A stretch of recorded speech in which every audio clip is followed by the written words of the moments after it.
प्रिय विद्यार्थियों, आइए पढ़ते हैं उत्तर प्रदेश माध्यमिक शिक्षा परिषद प्रयागराज की कक्षा 10 के संस्कृत विषय के अंतर्गत पद्य खंड में गीतामृतम इस पाठ के आज के अंश को पढ़ने से पहले निवेदन करेंगे कि आप अपनी कलम और अपना रफ लेकर के जैसे कक्षा में हर शब्द का अर्थ नोट करते रहे हैं, वैसे ही आप हर शब्द का अर्थ नोट करेंगे और प्रसंग और अनुवाद भी नोट करेंगे। तो चलिए पढ़ते हैं। पद्य संख्या 9, 10 और 11 को। तो आइए उच्चारण करें। यो न हृष्यति न द्वेष्टि न शोचति न कांक्षति शुभाशुभ परित्यागी भक्तिमान्यः स मे प्रियः समाशत्रौ च मित्रे च तथा मानापमानयोः शीतोष्ण सुख दुःखेषु समः संग विवर्जितः तुल्य निंदा स्तुतिर्मौनी संतुष्टो येन केनचित् अनिकेता स्थिरमतिर् भक्तिमान में प्रियो नरः। अब शब्दार्थ नोट करें। यो विच्छेद करेंगे तो बनेगा यह, जो व्यक्ति ना तो हृष्यति बहुत अधिक प्रसन्न होता है, न और न ही द्वेष्टि किसी से ईर्ष्या रखता है, न शोचति न शोक करता है, न और न ही कांक्षति बहुत अधिक लालच करता है। कांक्षित मतलब चाहना, यहाँ लालच आशय है। ऐसे हृष्यत का मतलब होता है प्रसन्न होना, लेकिन अहंकार की प्रसन्नता को यहाँ स्वीकार नहीं किया गया है, नकारात्मक रूप में लिया गया है। शुभ अशुभ, शुभ और अशुभ का परित्यागी, त्याग करने वाला, अर्थात लाभ और हानि दोनों में समान रहने वाला, भक्तिमान्य है, भक्ति करने वालों में आगे रहने वाला, अर्थात भक्तों में श्रेष्ठ भक्त जो होता है, वह व्यक्ति में प्रिय, मुझे प्रिय होता है। अब व्याकरण की चीज समझ लेते हैं। ध्यान दीजिए, सोचति यहाँ पर चिंता करने के अर्थ में लोग अर्थ समझ सकते हैं, सोच करना। तो ये सोच जो है संस्कृत में शुच धातु है, तो शुच यहाँ शोक के अर्थ में होती है, टेंशन के अर्थ में नहीं है, इसलिए इसको ज्यादा ध्यान देने की आवश्यकता है। शुभ धन अशुभ से बना है, शुभाशुभ, आकाशवाणी दीर्घा सूत्र लगा है, और परित्यागी परित्याग करने वाला बहुब्रीहि समास का पद बनता है। भक्ति मान्य, भक्ति करने वालों में जो माननीय है अर्थात श्रेष्ठ है, तो भक्तो मान्य यहाँ सप्तमी तत्पुरुष समास का पद बन जाता है, और में चतुर्थी विभक्ति का पद है। आइए इसका प्रसंग समझते हैं। प्रस्तुत पद्यांश में अपने भक्त की विशेषता बताते हुए भगवान कृष्ण अर्जुन से कहते हैं, हिंदी अनुवाद, जो ना अत्यधिक प्रसन्न होता है, अर्थात जो अहंकार की प्रसन्नता नहीं प्रकट करता, जो किसी से द्वेष नहीं करता, जो शोक नहीं करता, और जो बहुत अधिक आकांक्षा अर्थात लालच नहीं करता। शुभ और अशुभ यानी लाभ और हानि दोनों परिस्थितियों में समान रहने वाला, श्रेष्ठ भक्ति करने वाला होता है, वह मुझे प्रिय है, अर्थात हे अर्जुन, उसे मैं भी चाहता हूँ। अगले श्लोक को देखते हैं। समान रहने वाला, शत्रु शत्रु में, चा और मित्र मित्र में, चा और तथा माने भी और ही होता है, तो चा और तथा दोनों का अर्थ होगा और। मान अपमानयो, मान और अपमान में, यानी सम्मान और अपमान दोनों परिस्थितियों में जो एक जैसा रहता है, जिस पर इन दोनों का प्रभाव नहीं पड़ता। शीतोष्ण, शीत यानी कि ठंडी, उष्ण गर्मी, सुख, सुख का अर्थ सुख है, अनुकूल वेदनीयम सुखम कहा गया है, और दुख प्रतिकूल वेदनीयम दुखम, ऐसी दुख की परिभाषा की गई है।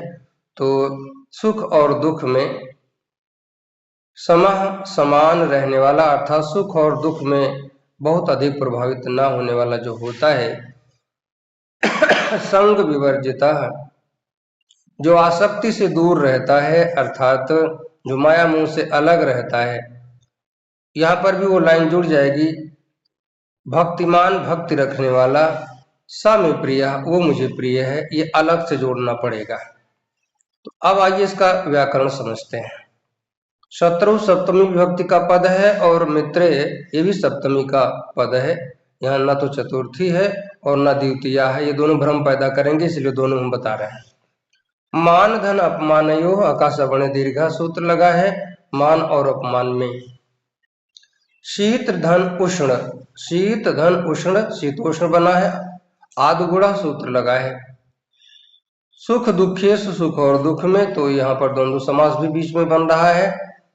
और संग विवर्जिता, तो संगई विवर्जिता, आसक्तियों से दूर रहने वाला, तो यहाँ पर बहुब्रीहि समास का पद बनता है। तो अब इसका प्रसंग समझते हैं। वो लाइन भी जुड़ेगी, भक्तिमान, भक्ति रखने वाला, में प्रिय, मेरा प्रिय है, ऐसा अर्थ में हम जोड़ेंगे। तो चलिए इसका प्रसंग समझते हैं। प्रस्तुत पद्यांश में अपने भक्त की विशेषता बताते हुए भगवान कृष्ण अर्जुन से कहते हैं, हे अर्जुन, ये लाइन शुरू में जोड़ लीजिएगा,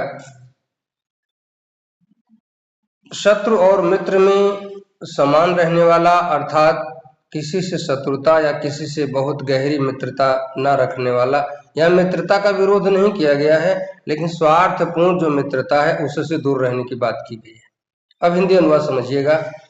शत्रु और मित्र में समान रहने वाला और मान तथा अपमान में समान रहने वाला, सर्दी गर्मी यानी कि ठंडी और गर्मी, सुख और दुख में समान रहने वाला, माया मोह से दूर रहने वाला जो व्यक्ति होता है वह भक्त मुझे प्रिय है। अगला और अंतिम पद्य, तुल्य समान रहने वाला, निंदा निंदा होने पर, स्तुति प्रशंसा होने पर। यहाँ स्तुति का अर्थ प्रशंसा है। स्तुति जब मनुष्यों की जाती है तो उसे प्रशंसा कहते हैं, और जब यही प्रशंसा देवताओं की होती है तो उसे स्तुति यानी कि प्रार्थना कहते हैं। बात एक ही है।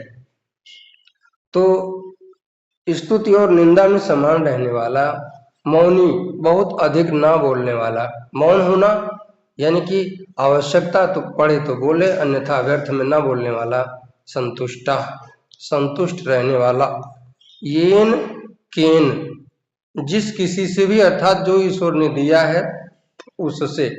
यहाँ चित्त एक प्रकार से प्रत्यय लगा हुआ है, तो केनचित, किसी से भी, जिस किसी से भी, यानी कि जो ईश्वर ने दिया है उन चीजों से संतुष्ट रहने वाला।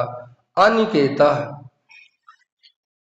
गृह त्याग करने वाला, जो घर से बहुत ज्यादा लगाव नहीं रखता, माया मोह नहीं रखता है, उसे अनिकेत कहते हैं। ना निकेता, अनिकेता, तो निकेत यानी कि घर, तो घर से भी बहुत माया मोह न रखने वाला। स्थिर मति, स्थिर बुद्धि वाला, भक्तिमान, भक्ति रखने वाला, में मुझे प्रिय, प्रिय है, नरः व्यक्ति। अब इसका व्याकरण समझते हैं। तुल्य धन निंदा, धन स्तुति, धन मौनी। ध्यान दीजिए, निंदा धन स्तुति, इसके बाद धन मौनी। तो स्तुति और मौनी के बीच में संधि होती है, विसर्ग संधि है। यहाँ पर विसर्जनीय से सा और स सजसो रूह से रा हुआ है। येन केनचित, केनचित एक अव्यय पद है, तो इसलिए यहाँ पर संधि नहीं हुई है। अनिकेता भी बहुब्रीहि समास का पद है। स्थिर मति धन भक्ति, यहाँ पर भी विसर्ग संधि है, पूर्व वाले सूत्र ही लगेंगे। भक्तिमान मतु प्रत्यय लगा हुआ है। में, मेरा, यानी कि यहाँ चतुर्थी विभक्ति का जो पद है यहाँ लगा हुआ है। में चतुर्थी है। प्रिया, नरा, यहाँ प्रिया और नरा में संधि होती है विसर्ग संधि, तो ये जो विसर्ग संधि होने के बाद विसर्ग का उ और वो हो जाता है, तो सूत्र लगेगा हस्य च। अब इसका हम अनुवाद समझते हैं। प्रसंग। प्रस्तुत पद्यांश में अपने भक्त की विशेषता बताते हुए भगवान कृष्ण अर्जुन से कहते हैं, हे अर्जुन, निंदा और प्रशंसा में समान रहने वाला, बहुत कम बोलने वाला, जो ईश्वर ने दिया है उसी से संतुष्ट रहने वाला, घर त्यागने वाला अर्थात गृह त्यागी, स्थिर बुद्धि वाला, भक्ति संपन्न व्यक्ति मुझे प्रिय है। अर्थात इस प्रकार की विशेषता वाले व्यक्ति को मैं भी चाहता हूँ। विद्यार्थियों, आज यहीं तक तड़का दिया गया है और उसकी आवाज आपको मिल रही होगी। तो चलिए आज यहीं तक। तड़का समझ रहे हैं ना? सब्जी बन रहा है भंडार गृह में। तो आइए, आप सबका स्वागत है, आप भी भोजन करें। शुभम भूयात।